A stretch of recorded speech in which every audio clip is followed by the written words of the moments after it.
a relação de codependência e o desejo de libertar-se dela. É o tema do nosso vídeo de hoje. Para você que está chegando agora, eu sou Denise Magalhães, psicóloga, diretora do ITF-MG. Aqui a gente traz vários materiais sobre a clínica de casal, além de termos uma formação. Se você quiser aprender conosco, entre em contato com a gente pelo WhatsApp.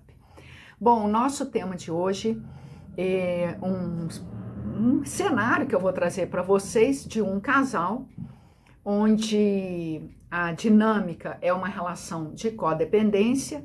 O nosso foco nesse vídeo vai ser em relação ao comportamento da mulher e esta mulher tem o desejo de libertar-se dessa relação. Então, eu vou construir algumas possibilidades aqui com vocês para a gente pensar junto em quão difícil é se libertar de uma relação onde a tônica é a codependência.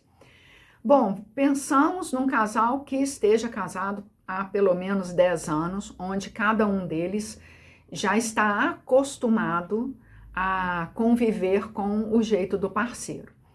E essa mulher se vê tolhida pelo marido em vários momentos. Claro que ela não gosta, mas junto com isso ela submete alguns afazeres próprios à apreciação do marido. Por exemplo, ela vai em algum lugar, ela pergunta: você vai ficar chateado se eu for? Eu posso ir? Tá tudo bem para você? Quer dizer, são perguntas que delegam para o parceiro o parecer final. Vou ficar chateado, não quero que você vá, né? Tem N formas da gente falar isso. Então, essas perguntas, elas mostram pra gente que a pessoa não quer tanto se libertar da relação. Ela ainda submete o seu comportamento à apreciação do parceiro. Querer se libertar desse contexto, de fato, é algo com um grau de complexidade tanto quanto o contexto apresenta. Uma pessoa, para poder viver numa relação onde que ela é tolhida durante longa data, essa pessoa possui em si elementos que a mantém nessa situação. Esta mulher que eu estou trazendo aqui como personagem nessa história, ela já quer se libertar, quer dizer que ela já compreende o quanto ela está inserida nessa dinâmica e que ela deseja sair dessa situação. Esse desejo de libertar-se não é fácil. É um desejo que precisa ser construído e validado pela própria pessoa diariamente. É como largar um vício. Todo dia você tem que falar só por hoje. Só por hoje eu vou fazer isso, né? Para sustentar o longo daquele dia. E então eu vou trazer um cenário mais concreto, vocês vão conseguir até associar aí com a clínica de vocês. Esse casal traz para o processo psicoterapêutico o relato de uma traição que aconteceu no início do casamento. Só que o casal traz o relato apenas como um marcador. Ele fala, olha, ela fala, né? Teve uma traição lá atrás, contando a história, e passa, né? E o casal começa a falar de outras coisas dentro da psicoterapia. E as profissionais vão acompanhando a narrativa do casal e entenderam aquela marcação, entenderam como um ponto vulnerável, que não foi possível uma expansão maior, né, uma explicação maior daquele tempo da traição. Quando lá na frente é possível para o casal voltar a falar da traição, eles vão falar. E assim acontece nessa história que eu estou contando para vocês. O casal, lá na frente no processo psicoterapêutico, ele fala novamente da traição, e aí as profissionais investigam um pouco como foi que aconteceu, se ela já sabia, como que ela ficou sabendo, se ela perdoou, quanto tempo durou, né? Então as profissionais investigam o que é possível investigar e o casal conta. Aí que mora um detalhe que eu vou associar com o título do nosso vídeo. A mulher conta o que aconteceu e para o casal não houve nada de novo naquela narrativa que eles trazem na terapia. Ela só está contando.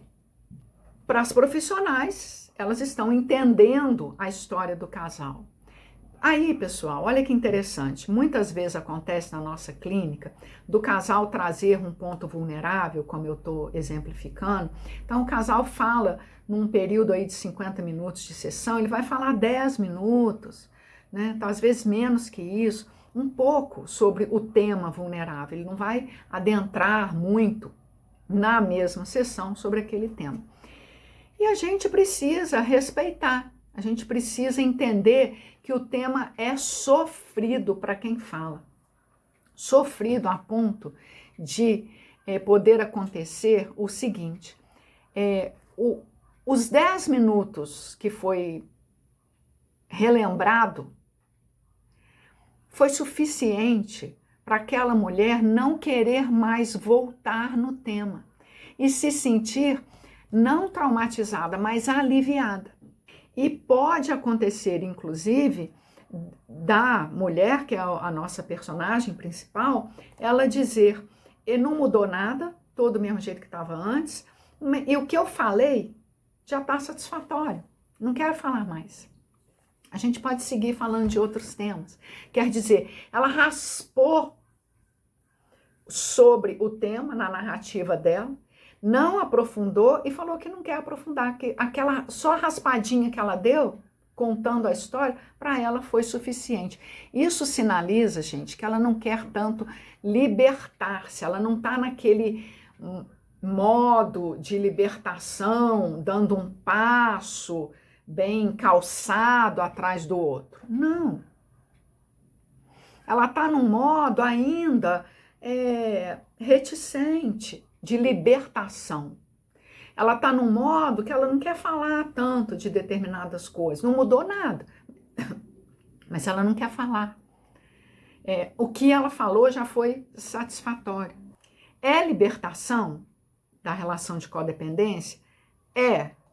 Mas é uma libertação que ainda pergunta, posso ir? Se eu for, você não vai ficar chateado? Quer dizer, o não querer adentrar no assunto da traição, o perguntar para o parceiro se ele vai ficar chateado se ela fizer A ou B, é menos prejudicial para ela do que avançar mais do que isso. Então, tá se libertando? Tá. Mas se libertar também é sofrer. Entrar numa outra forma de funcionamento pessoal e relacional que implica a pessoa se sustentar. Gente, não é fácil. Sobretudo para quem vem de uma relação de codependência, alcançar um estado onde a pessoa anda com as próprias pernas. O que a gente vê na clínica é isso que eu estou contando para vocês. É a pessoa perceber o enredo que ela está e conseguir afrouxar um pouquinho aquele laço e se afastar um pouquinho e fazer um pouquinho coisas pessoais, ainda pedindo permissão para o parceiro. Conseguir falar de um tempo ruim que foi a traição, mas sem adentrar naquele assunto. Porque adentrar naquele assunto pode repercutir, inclusive, outros questionamentos atuais, que pode promover novos sofrimentos. Então, essa libertação, ela é sempre lenta e a gente tem que estar com muita atenção no ritmo do nosso cliente, para a gente dar sequência ao processo psicoterapêutico dentro do que é possível para eles. Fica aí a reflexão para vocês.